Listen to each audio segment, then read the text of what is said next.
इसी बीच मोहम्मदाबाद में 2002 में बड़ा सियासी फेरबदल हुआ। अफजाल अंसारी, जो 1985 से लगातार विधायक रहे और मुख्तार अंसारी के बड़े भाई हैं, मोहम्मदाबाद सीट से हार गए। इस सीट पर बीजेपी के बाहुबली कृष्णानंद राय ने जीत दर्ज कर ली। कहा जाता है कि जो फाटक कभी अंसारी परिवार का ठिकाना हुआ करता था, उसी पर किसी ने अपनी नींव रख दी थी और सालों बाद ठोकर मार दी थी। यह ठोकर मुख्तार को नागवार गुजरी और उसके दिल में बदले की आग धधकने लगी, जो है कृष्णानंद राय के खिलाफ। और फिर 2005 में नवंबर का वह काला दिन, सर्द की वह मौसम, जिसने पूर्वांचल में एक नया इतिहास लिख दिया।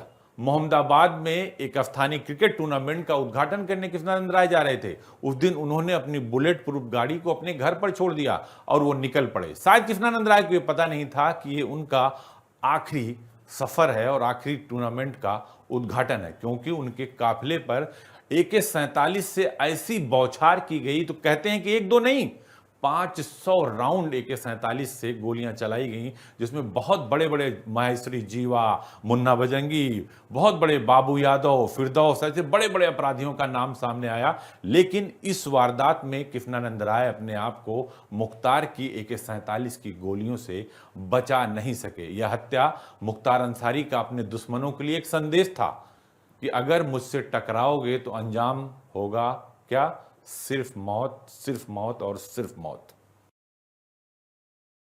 इसी बीच मोहम्मदाबाद में 2002 में बड़ा सियासी फेरबदल हुआ। प्रदेश में बीजेपी की सरकार तो नहीं रही, लेकिन इसके बावजूद 1985 से लगातार विधायक रहे अफजाल अंसारी, जो मुख्तार के बड़े भाई थे, उनकी मोहम्मदाबाद सीट से हार हुई। इस सीट पर बीजेपी के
सिंह के बेहद करीबियों में से एक थे।